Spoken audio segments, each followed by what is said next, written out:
కొత్త బస్టాండ్ ఎదురుగా చేస్తున్న ఆర్టీసీ సమ్మెకు మద్దతుగా ఎంఆర్పీఎస్ ఆధ్వర్యం మద్దతు తెలియజేస్తున్న సీఎం రేవంత్ రెడ్డి ఎన్నికల సందర్భంగా ఇచ్చిన హామీ ఆర్టీసీని ప్రభుత్వంలో విలీనం, బకాయి పడ్డ పీఆర్సీలను చెల్లించాలి, ఆర్టీసీలో యూనియన్లను అనుమతించాలని మాదిగ రాజకీయ పోరాట సమితి వ్యవస్థాపక అధ్యక్షులు బిఎన్ రమేష్ కుమార్, రాష్ట్ర అధ్యక్షులు కత్తుల కృష్ణమూర్తి ఆదేశాల మేరకు పాల్గొన్నారు.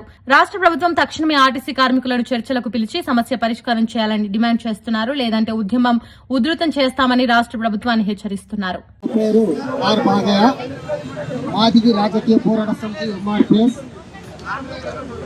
రాష్ట్ర ఉపాధ్యక్షులు అట్లాగే ఎంఆర్పిఎస్ మన జిల్లా అధ్యక్షులు ఇతర సైన్ ఇట్లా గతంలో కూడా ఆర్టీసీ సమ్మె చేసినప్పుడు కూడా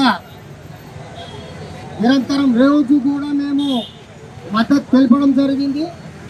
అట్లనే గవర్నర్ శ్రీ మందకృష్ణ మాదిగ కూడా కాల్ ఫ్రాక్చర్ అయితే కూడా వీళ్ళకి మద్దతుగా మందకృష్ణ మాదిగ కూడా రప్పించడం జరిగింది.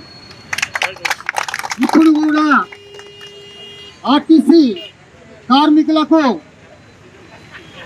జరుగుతున్న గత ప్రభుత్వంలో గవర్నమెంట్లో విలీనం చేయాలా, యూనియన్ చేయాలా, టీఆర్సీ చేయాలని గతంలో డిమాండ్ చేశారు.